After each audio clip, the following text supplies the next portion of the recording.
Rasul Shallallahu Alaihi Wasallam mengatakan, "Balighu anni walau ayat," sampaikan dari aku walaupun satu. Bismillahirrahmanirrahim.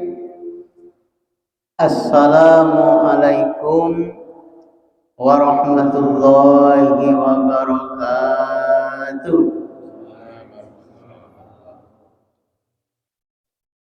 Innal hamdalillah nahmaduhu wa nasta'inuhu wa nastaghfiruh wa na'udzu billahi min shururi anfusina wa min sayyiati a'malina. May yahdihillahu fala mudilla lahu wa may yudlil fala hadiya lahu. Asyhadu an la ilaha illallah wahdahu la syarika lahu wa asyhadu anna Muhammadan abduhu wa rasuluhu la nabiyya ba'da. Allahumma salli wa sallim wa barik ala sayyidina Muhammad wa ala alihi wa sahbihi wa barik wa sallim.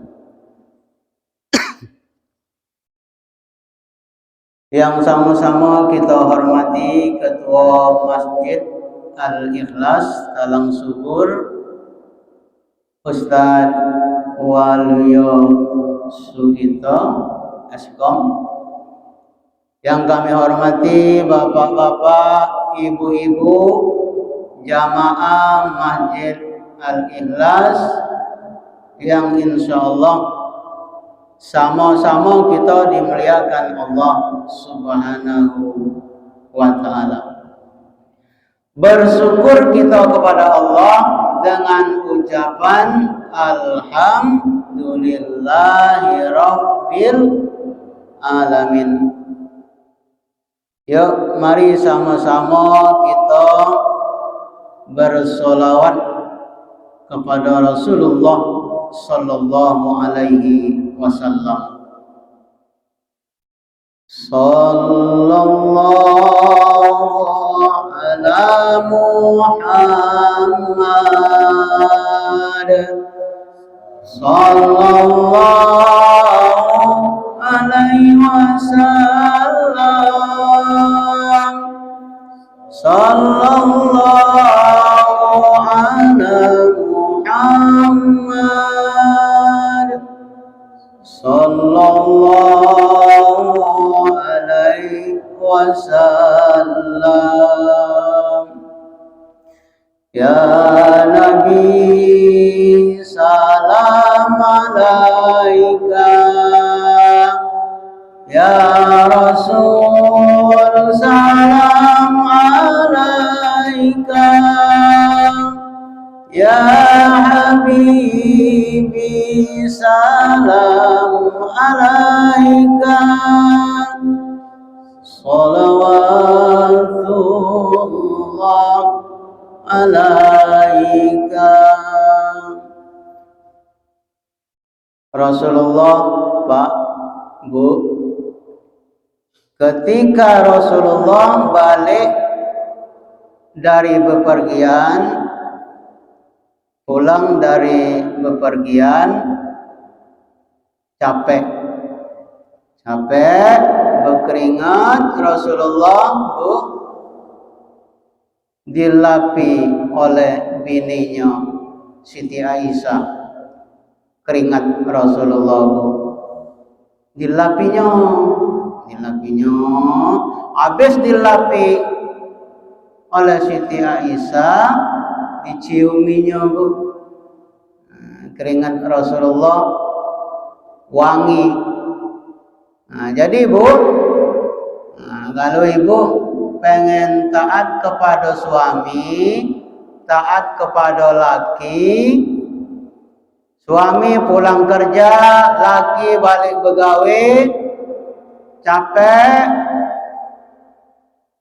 berkeringat, lapi, Bu, keringatnya lapi. Cuman Jangan galak bu kalau nyiumnya bu ya. Kalau kagak pingsan, lain keringat kita dengan keringat Rasulullah. Taulah dewe, Rasulullah memang manusia, cuman bukan sembarang manusia pak. Jadi tak usah galak kalau nak nyium keringat kita. Lain. Kali ini kami bu pak tidak ceramah, cuman kultum ya pak. Kuliah, iya kuliah tunggu makan. Kalau ada yang nak dicetuk, kalau ada yang nak dimakan. Kalau tak ada sungguh terlalu. Buah stroberi ada di Belanda. Alangkah jauhnya pak di Belanda sana. Apa tak ada di Palembang Siko? Pantun pak ini. Buah stroberi ada di Belanda. Sorry bercanda. Cuman kalau ada Ustaz laju ya. Nah, nak jadinya itulah berarti. Astaghfirullah Rabbal baraya. Astaghfirullah minal khataya. Astaghfirullah Rabbal baraya. Astaghfirullah minal khataya. Astaghfirullah Rabbal baraya. Astaghfirullah minal khataya. Al-Kisah Bapak Ibu, Syekh Ahmad bin Hambal, ulama besar. Syekh Ahmad bin Hambal ini bu pak nak pergi dia nih, nak pergi, cuman tak tahu tujuan. Tak tahu tujuan, pokoknya pergi.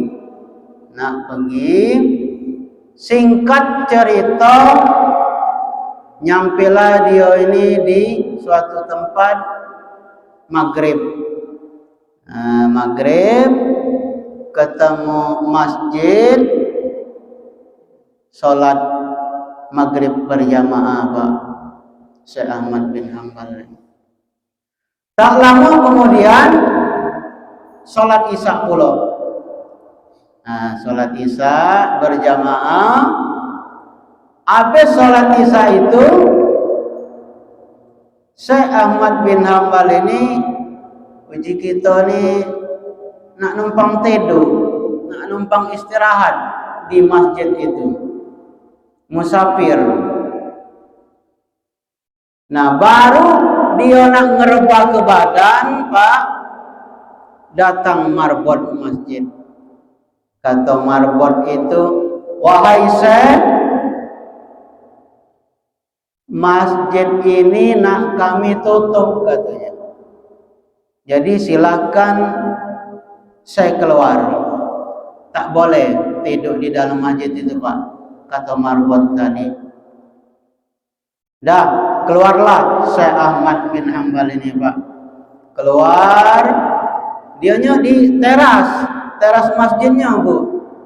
Di teras masjid nak rebahan pula. Nah rupanya marbot tadi nyingok deketinya.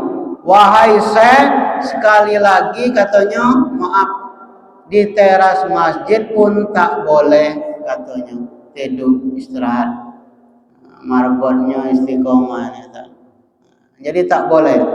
Nah waktu itu bu, Ada tidak jauh dari situ ada seorang bapak-bapak tukang roti nyingok, ngelihat, didekatinya,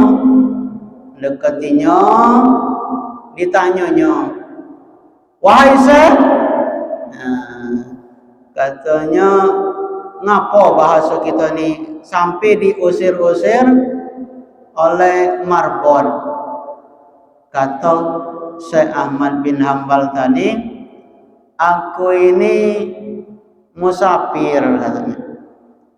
Nak istirahat, nak tidur, numpang tidur di masjid ini tak boleh katanya. Kata Syekh Ahmad bin Hambal. Oh, kata bapak tukang roti tadi, melok kami melok aku katanya. Ada tempat ruangan khusus untuk istirahat. Singkat cerita, Bu, jadi Syekh Ahmad bin Hambal ini melok tukang roti tadi. Nah, sesampai dia di rumah kediaman bapak tempat tukang roti tadi, Syekh Ahmad bin Hambal ini nyingok gitu nih, ngelihat yang bapak pembuat tukang roti tadi, dianya ngadoni roti itu masuk ke banyu, masuk ke gendong, tepung, selalu beristighfar. Astagfirullah wa atubu ilaih, astagfirullah wa atubu ilaih. Nah, kecuali dia kalau diajak oleh Syekh Ahmad bin Hambal tadi ngomong, berhenti istighfarnya. Lalu Syekh Ahmad bin Hambal ini apa je kita ni? Penasaran Ustaz. Penasaran, ditanyanya bapak yang tukang roti tadi. Wahai bapak, katanya, ngapa setiap bapak ngadoni masuk ke tepung, masuk ke banyu, bikin roti itu selalu beristighfar? Apa jawaban bapak tukang roti tadi? Wahai Syekh, ketahuilah katanya, banyak sudah keinginanku yang sudah dikabulkan Allah, yang sudah tercapai. Cuman ada sikok katanya, ada satu yang belum dikabulkan Allah. Kata saya tadi, apa itu?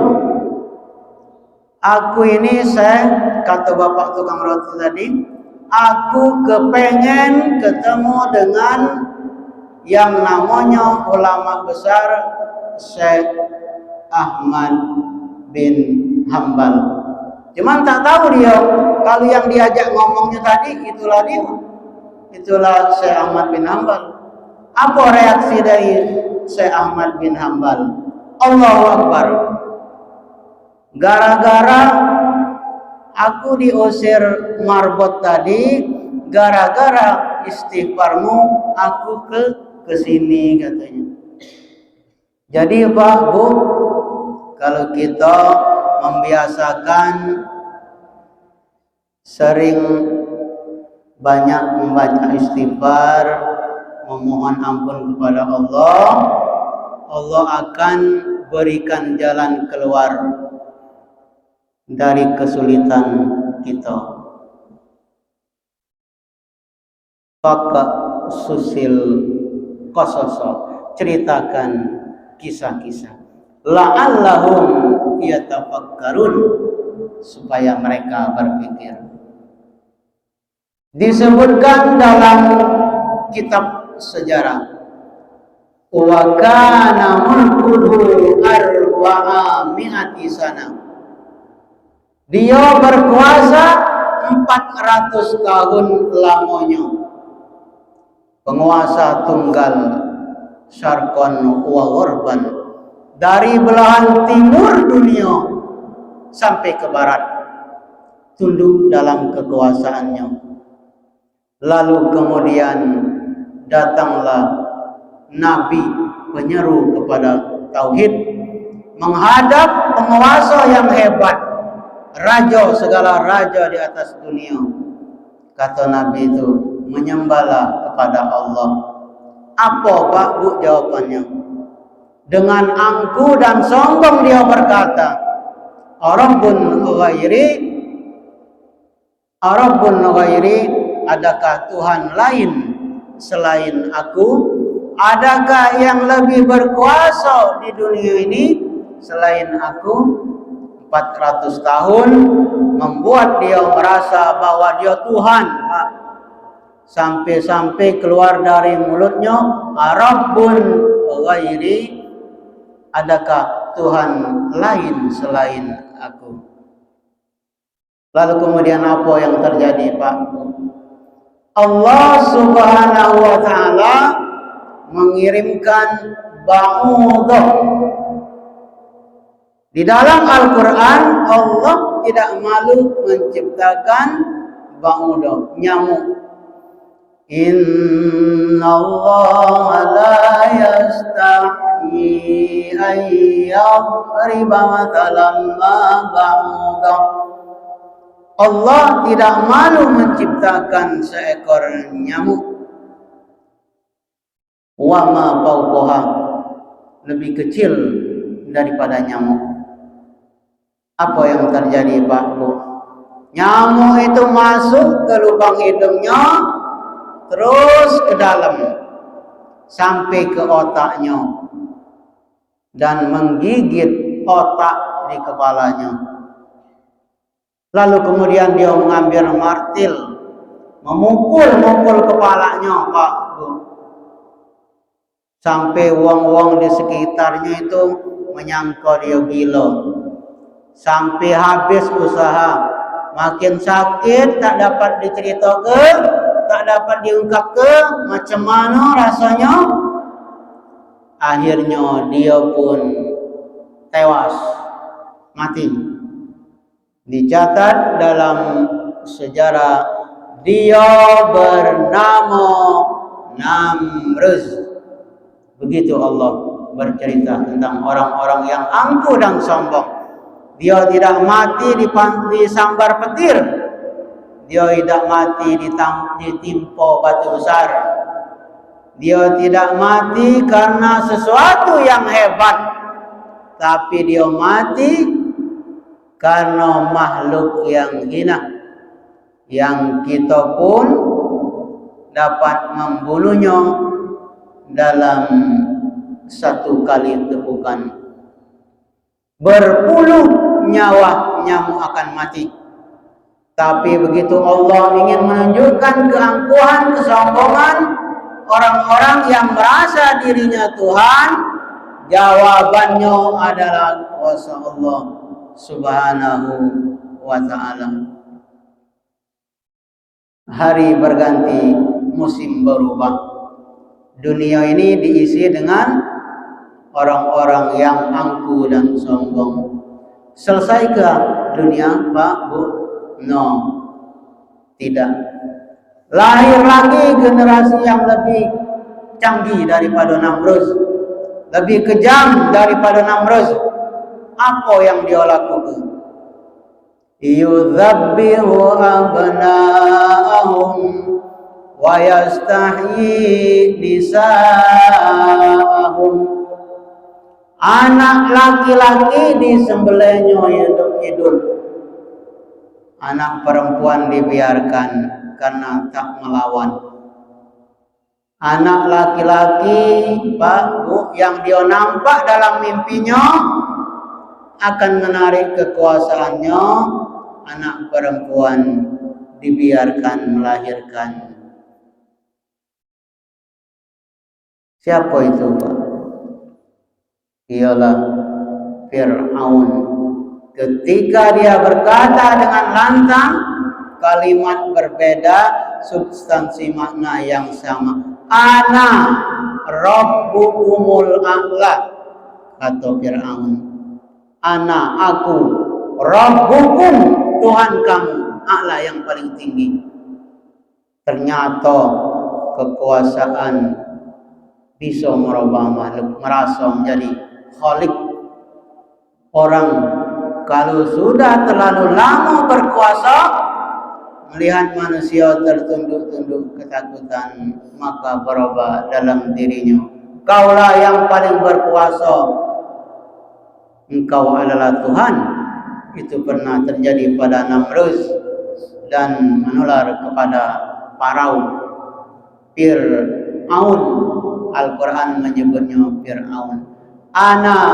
Aku Rabbukumul A'la, Tuhan kamu yang paling tinggi. Macam mana Allah mematikan Fir'aun?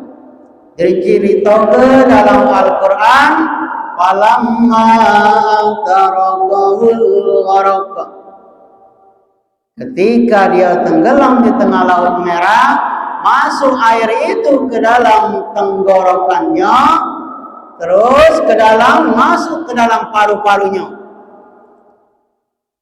Sebodoh-bodoh anak kecil, Pak, Bu, tak ada air masuk ke dalam paru-parunya. Anak kecil yang belajar minum, kalau sampai air masuk ke dalam saluran napasnya, ia pasti akan tersedak. Tersedak adalah kuasa Allah. Kenapa? Karena ada saluran napas, ada saluran minum. Udara tidak akan mungkin diisi dengan air, karena kalau air masuk ke saluran udara, maka hancurlah paru-paru. Allah ciptakan satu kuasa bernama tersedak. Tersedak adalah kuasa Allah yang paling ringan. Tapi begitu Allah ingin menunjukkan kepada Fir'aun, jangankan untuk menggenggam dunia, jangankan untuk membunuh Musa, jangankan untuk mengejar Bani Israel, untuk tersedak pun kau tak kuasa, wahai Fir'aun. Apa yang terjadi? Fir'aun mati. Kenapa Allah matikan Fir'aun dengan air? Ngapa tidak dengan batu? Ngapa tidak dengan petir yang menggelegar? Kenapa dengan air? Karena dulu bayi yang tak berdaya itu dihanyutkan ke tengah air. Wa awhayna ila ummi Musa, kami wahyukan, kami ilhamkan, kami bisikkan ke hati ibu Musa, an ardihi, susukan anakmu. Fa idza khifti alaihi, kalau kau takut anakmu ini akan disembelih Fir'aun, fa'alqihi fil yammi, hanyutkan ia ke sungai. Hanyutkan dia ke sungai. La takhafi, jangan kau takut, wala tahzani, jangan kau sedih. Inna radduhu ilaiki, kami akan mengembalikannya kepada engkau sesuai dengan cerita yang kami kehendaki. Waja'iluhu minal mursalin, dan kami akan menjadikan dia salah satu daripada rasul yang kami pilih. 5 di antara rasul itu, salah satunya adalah Musa alaihissalam. Musa, bayi yang tak berdaya, dicampakkan ke laut, dicampakkan ke sungai Nil, selamat. Bayi yang tak bisa berenang, Pak, bayi yang tak ada kuasa, bayi yang tak ada daya upaya pun selamat di atas air. Tapi penguasa, raja, segala raja di atas dunia, segalanya bukti-bukti kekuasaannya sampai hari ini menjadi bukti. Satu di antara 7 keajaiban dunia adalah piramid yang dibangun oleh Fir'aun. Tapi ternyata air yang dulu yang menyelamatkan Musa, air yang sama yang menenggelamkan Fir'aun yang aman, sangat berkuasa. Sekali lagi, Pak, Bu, Allah ingin bercerita. Allah ingin bercerita kepada manusia bahwa mudah bagi Allah melenyapkan makhluk-makhluk yang sombong, yang merasa diri gagah perkasa. Manusia terlupa, terkena penyakit amnesia, lupa bahwa dia adalah makhluk. Paru-parunya ciptaan Allah, udaranya titipan Allah. Mestinya dia berkata, la haula wala quwata illa billah. berakhir episode Fir'aun. Lagi-lagi selesaikah dunia, Pak, Bu? No, tidak. Muncul lagi mereka yang sombong-sombong. Macam-macam nama sejarah mencatat. Abu Lahab. Sebelum Abu Lahab datang, Pak, datang lagi seorang pria perkasa dengan tentara bergajahnya bernama Abraham. Dia ingin memindahkan Ka'bah, Pak, karena katanya bisnis di Mekah ini nak dialihkannya. Nun jauh di Yaman berseberangan dengan Laut Merah menyeberang ke Afrika. Maka Ka'bah ini harus dihancurkan katanya. Dia bawa pasukan bala tentaranya sampai akhirnya gajah-gajah tak ingin bergerak. Gajah makhluk Allah, binatang tahu mengenal Allah Subhanahu wa taala. Dia paksa gajah-gajah itu, Bu, Pak, untuk menghancurkan Ka'bah dengan pawang-pawang. Akhirnya apa? Gajah itu berjalan karena amat sangat terpaksa dan di bawah tekanan. Lalu kemudian apa yang terjadi pada pasukan Abraham? Wa arsala alaihim tayran ababil. Kami kirimkan kepada mereka burung ababil yang di bawahnya tarmihim, melontar mereka pasukan Abraham bihijaratin, dengan batu-batu min sijil yang dipanaskan di atas api neraka. Lalu kemudian apa yang terjadi, Pak, pada pasukan Abraham? Wa ja'alahum ka'asfim ma'kul. Mereka seperti daun-daun yang dimakan ulat. Peristiwa itu terjadi disebut dengan Amul Fil, tahun gajah, tahun kelahiran Sayyidina wa Maulana Muhammad sallallahu alaihi wasallam. Jadi, Pak, Bu, kalau ada zaman macam hari ini, penguasa, pejabat yang angkuh, yang sombong, ialah dia kanca-kancanya Fir'aun, kawan anak buahnya Namrud. Sombong. Sahabat bertanya kepada Rasulullah, wahai Rasulullah, apakah termasuk sombong memakai sendal baru, baju baru? Kata Rasulullah, tidak, bukan. Sombong yang sebenarnya adalah tidak menerima kebenaran dan meremehkan, merendahkan hak-hak orang lain. Tidak menerima kebenaran macam Fir'aun tadi, Bu, macam Namrud tadi. Nah, itu namanya sombong. Dan perlu kita ingatkan kembali, sekecil apapun ada kesombongan di dalam diri kita, Bu, Pak, mungkin akan menghambat kita masuk surga. Untuk itu, Pak, Bu, kita jaga jangan sampai di hati kita ini ada kesombongan yang akan menyebabkan kita terhambat masuk surga. Ini saja yang dapat disampaikan. Terima kasih atas segala perhatiannya. Nak berpantun pula ini.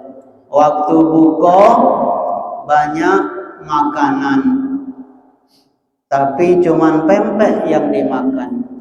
Kalau ada kata yang kurang berkenan, mohon dapat dimaafkan.